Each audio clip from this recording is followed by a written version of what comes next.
اف دیمنین نخوشخانه شهید زاوسینگ آلباجار تلتمریه.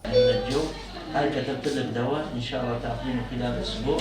یک جن خوشخانه کو لهرمی دریه خو جن خوشان را بی پروکریه. روزانه اف نخوشخانه جسد و پنجی حتی دست نخوشان پیشوازی دیگه او جالی کارمندین هیواسور آکورد تبره و برن. اتکار بیش وقت بیش هجمارا نخوشه گوتين مشفى أو والي كار دم بوار جالي قسم عياداتها تقريبا دقيقة 150 كسي وقسم إسعاف يجي شغالة أو جي تقريبا يعني وسطيا كار بيجي ست شخصتين آلي أمبوار آلي كارن روجانا طبعا دساري من إسعاف يجي هنا أو جي يقبي على مدار الأسبوع شفروا شغالن كان جي حالات هن مثلا زي دي قدرتها مش فيبن اموارات كان علي باجاري حسكي يا خوش خناقل او حسب دخواز يام اللي تجي بنبي او كنت خوازهر يعني انا قش بالمجانه ابدا انت مقابلتنا نور رقاقش يعني چند باش دوين خوشخانه دهن؟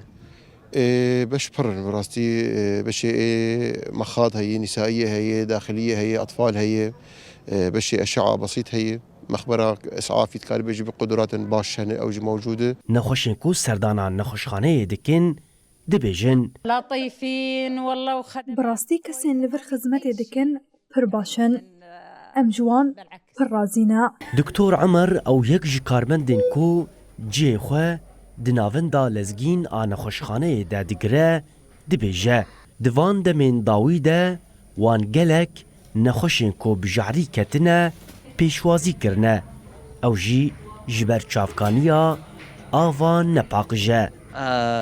نخشي أنا قلك معاوينة إسهالات ما إسهالات جبر آبا ما نباشة قش آبا نمعقم ونباش لأن تني جم تني خابور تني أبياد أثرين سر ملت وسر الشعب وجوك ناشفة تزانا أنا قاب هبي تشتاقش شينا دمو ونخشيدن التهاب قصبات هنا قريب هنا بس قلك فر معوي اسهالاتن وبدرشن هیواسور آکورد جده 1012 و بیناور کارو خباتن خواه لروش آوای کردستان دوام دکه.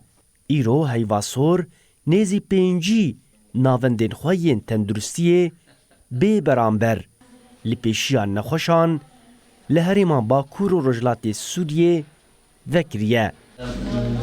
هم من البرد من الوضع يعني من الجو. هاي كتبت لك دواء ان شاء الله تاخذينه خلال اسبوع.